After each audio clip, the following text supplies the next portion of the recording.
अध्याय आए। लाइना पर मामला शानदार। काउंटेस डी कुए ने अपनी सांस के नीचे कहा। अरे, काउंट ने अपनी युवा पत्नी की ओर मुड़ते हुए पूछा, वह क्या शानदार है? और काउंट ने उसकी प्रशंसा की वस्तु की तलाश में विभिन्न दिशाओं में अपनी आंखें घुमाईं। ओह, कुछ भी नहीं मेरी प्यारी, काउंटेस ने उत्तर दिया। उसके पहले से ही गुलाबी गाल पर एक हल्की सी लाली छा गई। मैं बस न्यूयॉर्क के उन शानदार गगनचुंबी इमारतों को, जैसा कि वे उन्हें कहते हैं, प्रशंसा के साथ याद कर रही थी।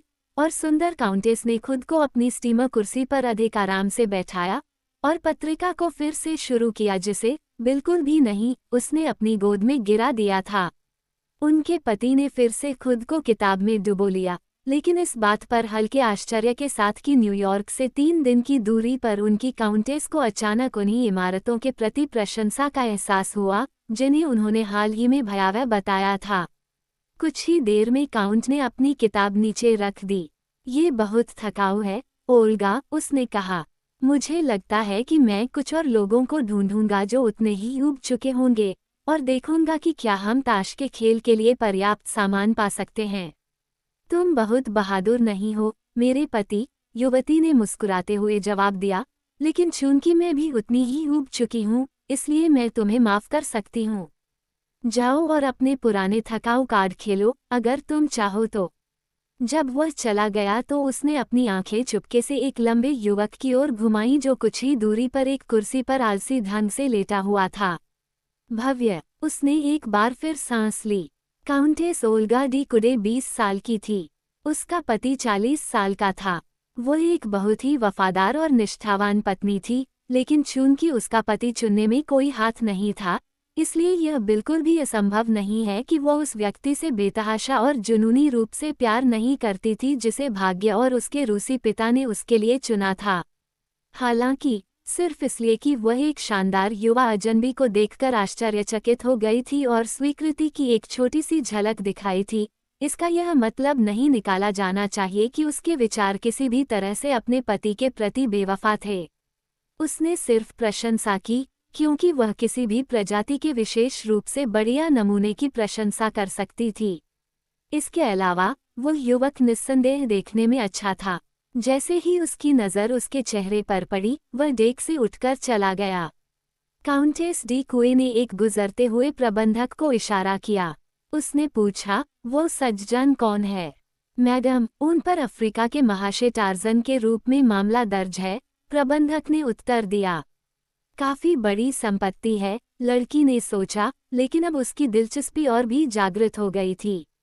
जैसे ही टार्जन धीरे धीरे धूम्रपान कक्ष की ओर बढ़ा, उसे अचानक 2 आदमी दिखाई दिए जो बाहर ही उत्साह से फुसफुसा रहे थे।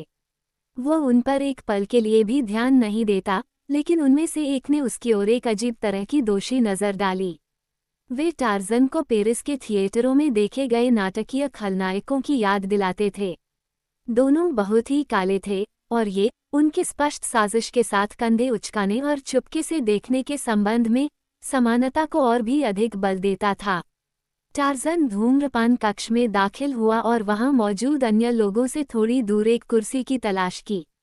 उसे बातचीत करने का कोई मूड नहीं था और अपनी एब्सिंथ की चुस्की लेते हुए उसने अपने मन में अपने जीवन के पिछले कुछ हफ्तों के बारे में दुख से विचार किया। बार बार उसने सोचा था कि क्या उसने अपने जन्मसिद्ध अधिकार को ऐसे व्यक्ति को सौंपकर बुद्धिमानी से काम लिया है जिसका वह कुछ भी ऋणी नहीं था। ये सच है कि वह क्लेटन को पसंद करता था, लेकिन सवाल यह नहीं था। यह विलियम सेसिल क्लेटन, लॉर्ड ग्रास्टोक के लिए नहीं था कि उसने अपने जन्म को नकार दिया था। यह उस महिला के लिए था जिसे वह और क्लेटन दोनों प्यार करते थे, और जिसे भाग्य के एक अजीबोगरीब मोड़ ने उसके बजाय क्लेटन को दे दिया था। वो उससे प्यार करती थी, इस बात ने उसे और भी मुश्किल बना दिया। फिर भी वह जानता था कि वह उस रात विस्कॉन्सिन के दूर के जंगल में छोटे से रेलवे स्टेशन पर जो कुछ भी कर सकता था, उससे कम कुछ नहीं कर सकता था। उसके लिए उसकी खुशी सबसे पहले थी, और सभ्यता और सभ्य लोगों के साथ। उसके संक्षिप्त अनुभव ने उसे सिखाया था कि पैसे और पद के बिना उनमें से अधिकांश के लिए जीवन असहनीय था। जेन पोर्टर दोनों की संतान थी, और अगर टार्ज़न ने उन्हें उसके भावी पति से छीन लिया होता तो निस्संदेह उसे दुख और यातना की जिंदगी में धकेल दिया होता। टार्ज़न के मन में कभी यह बात नहीं आई कि क्लेटन को उसके खिताब और उसकी संपत्ति से वंचित किए जाने के बाद वह उसे ठुकरा देगी, क्योंकि वह दूसरों के प्रति भी वही ईमानदारी और वफादारी का श्रेय देता था जो खुद में एक अंतर्निहित गुण था। नहीं, इस मामले में उसने कोई गलती की थी। अगर कोई एक चीज़ जेन पोटर को क्लेटन से किए गए वादे से और अधिक बांध सकती थी तो वह इस तरह की किसी दुर्भाग्य की प्रकृति में होती जो उसके साथ हो जाती। टार्ज़न के विचार अतीत से भविष्य की ओर बह रहे थे। वह अपने जन्म और बचपन के जंगल में लौटने की सुखद अनुभूतियों के साथ आगे देखने की कोशिश कर रहा था। वह क्रूर, भयंकर जंगल जिसमें उसने अपने 22 में से 20 साल बिताए थे। लेकिन जंगल में रहने वाले असंख्य लोगों में से कौन या क्या होगा जो उसकी वापसी का स्वागत करेगा? कोई नहीं, केवल टेंटोर, हाथी को ही वह अपना मित्र कह सकता था। बाकी हाथी उसका शिकार करेंगे या उससे भाग जाएंगे जैसा कि अतीत में उनका तरीका रहा था। यहाँ तक कि उसके अपने कबीले के वानर भी उसकी ओर दोस्ती का हाथ नहीं बढ़ाते थे। अगर सभ्यता ने वानरों के टार्ज़न के लिए और कुछ नहीं किया होता तो भी उसने उसे कुछ हद तक अपनी तरह के लोगों के साथ रहने की चाहत और संगति की गर्मजोशी का सच्चा आनंद लेना सिखाया होता। और इसी अनुपात में इसने किसी भी अन्य जीवन को उसके लिए अप्रिय बना दिया था। एक दोस्त के बिना दुनिया की कल्पना करना मुश्किल था, एक जीवित प्राणी के बिना जो नई भाषाएं बोलता हो जिसे टार्ज़न ने इतनी अच्छी तरह से प्यार करना सीखा था। और इसलिए टार्ज़न ने अपने लिए जो भविष्य की योजना बनाई थी उसे बहुत कम ही देखा।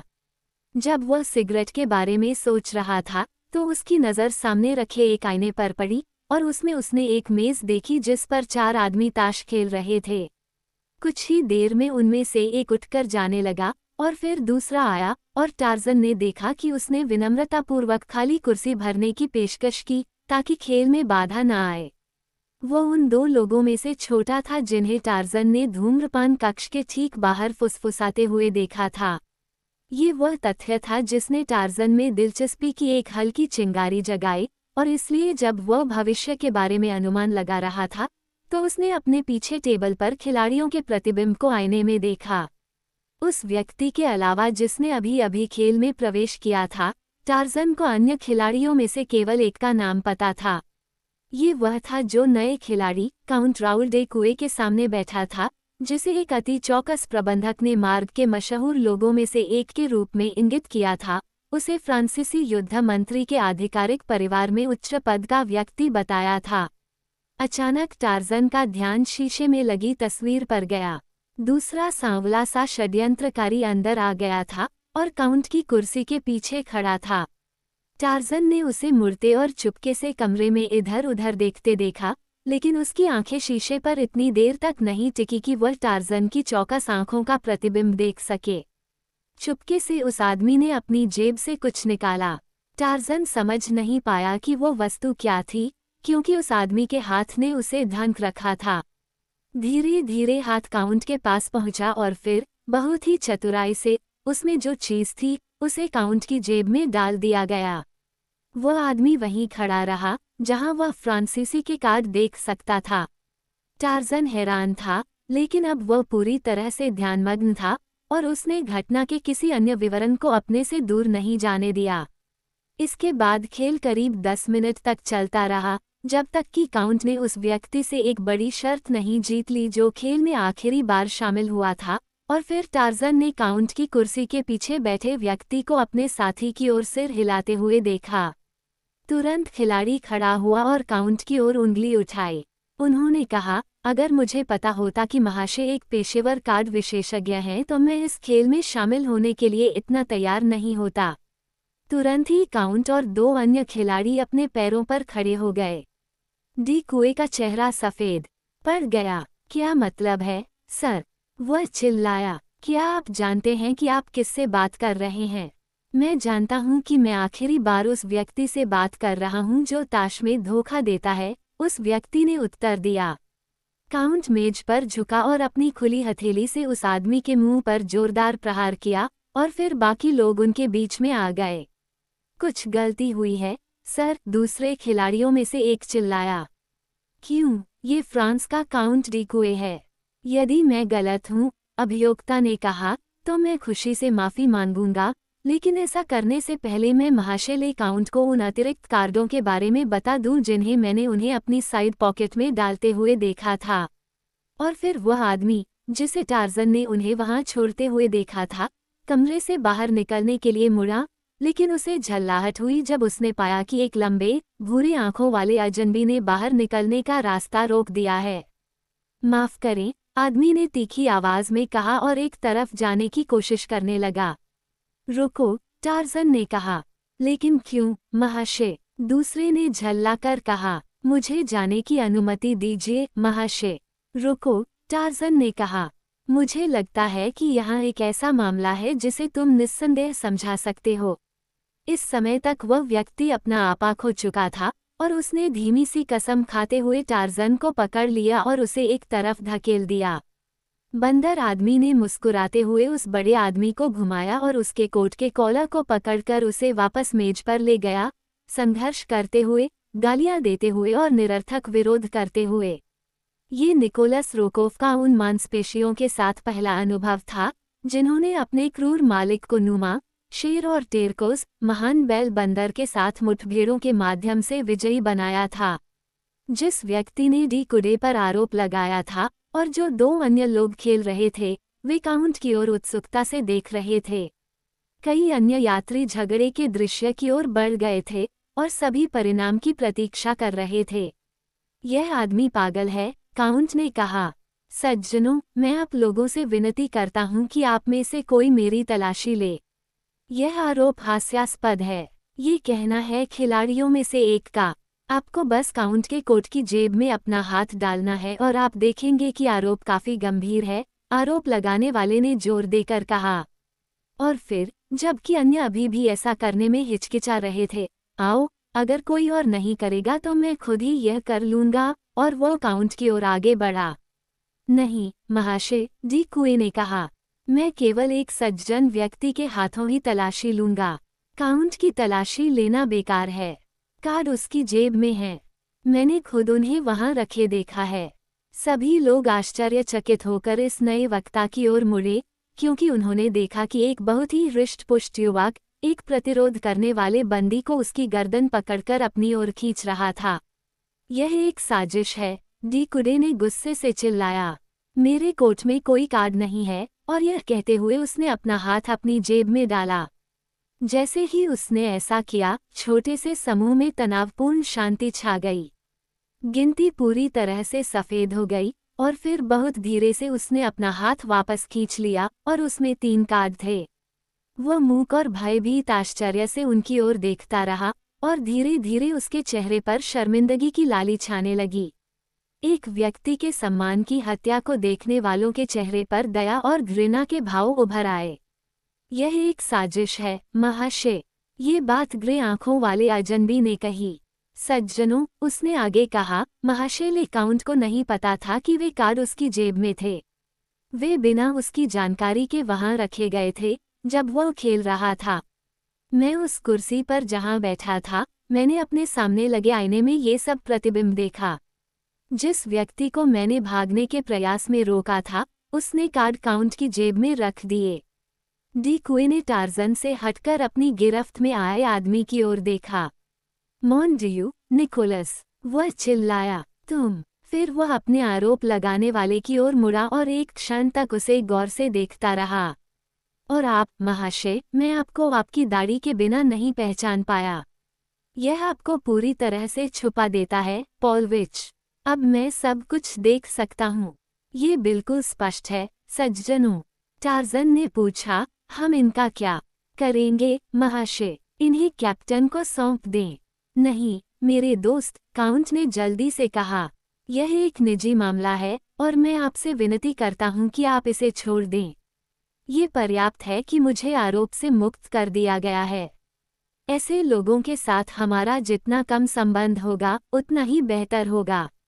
लेकिन, महाशय, आपने मेरे साथ जो महान कृपा की है, उसके लिए मैं आपका कैसे धन्यवाद कर सकता हूँ? मुझे अपना कार्ड देने की अनुमति दें, और यदि समय आए जब मैं आपकी सेवा कर सकूं, तो याद रखें कि मैं आपकी आज्ञा का पालन करने वाला हूँ। टार्ज़न ने रोकोफ को रिहा कर दिया था, जो अपने साथी पॉलविच के साथ धूम्रपान कक्ष से जल्दी से निकल गया था। जैसे ही वह जाने वाला था, रोकोफ टार्ज़न की ओर मुड़ा। महाशय को दूसरों के मामलों में हस्तक्षेप करने के लिए पछताने का पर्याप्त अवसर मिलेगा। टार्ज़न मुस्कुराया और फिर काउंट को झुककर अपना कार्ड उसे थमा दिया।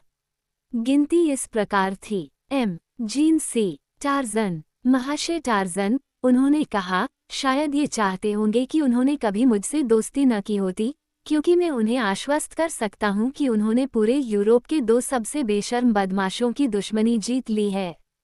महाशय, हर हाल में उनसे दूर रहें। टार्ज़न ने शांत मुस्कान के साथ जवाब दिया, मेरे प्यारे काउंट, मेरे दुश्मन इससे कहीं ज्यादा खौफनाक हैं, फिर भी मैं अभी भी जिंदा हूँ और मुझे कोई चिंता नहीं है। मुझे लगता है कि इन दोनों में से कोई भी मुझे नुकसान पहुँचाने का कोई जरिया नहीं ढूंढ पाएगा। हमें उम्मीद नहीं है, महाशय, डी कुडे ने कहा, लेकिन फिर भी सतर्क रहने और यह जानने में कोई बुराई नहीं है कि आपने आज कम से कम एक ऐसा दुश्मन बनाया है जो कभी नहीं भूलता और कभी माफ नहीं करता, और जिसके दुष्ट दिमाग में हमेशा उन लोगों पर अत्याचार करने के लिए नए नए षड्यंत्र रचे जाते हैं जिन्होंने उसे विफल किया है या अपमानित किया है।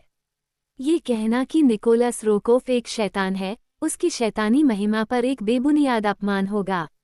उस रात जब टार्ज़न अपने केबिन में दाखिल हुआ तो उसे फर्श पर एक मुड़ा हुआ नोट मिला जो शायद दरवाजे के नीचे खिसका दिया गया था। उसने उसे खोला और पढ़ा। एम, टार्ज़न, निस्संदेह आपको अपने अपराध की गंभीरता का एहसास नहीं था, अन्यथा आपने आज जो किया वह नहीं किया होता। मैं यह मानने को तैयार हूँ कि आपने अनजाने में ऐसा किया और किसी अजनबी को ठेस पहुँचाने का आपका कोई इरादा नहीं था। इस कारण से मैं आपको माफ़ी मांगने की अनुमति देता हूँ, और आपके आश्वासन मिलने पर कि आप फिर से उन मामलों में हस्तक्षेप नहीं करेंगे जो आपसे संबंधित नहीं है, मैं इस मामले को छोड़ दूंगा। अन्यथा, लेकिन मुझे यकीन है कि आप मेरे द्वारा सुझाए गए तरीके को अपनाने में समझदारी देखेंगे।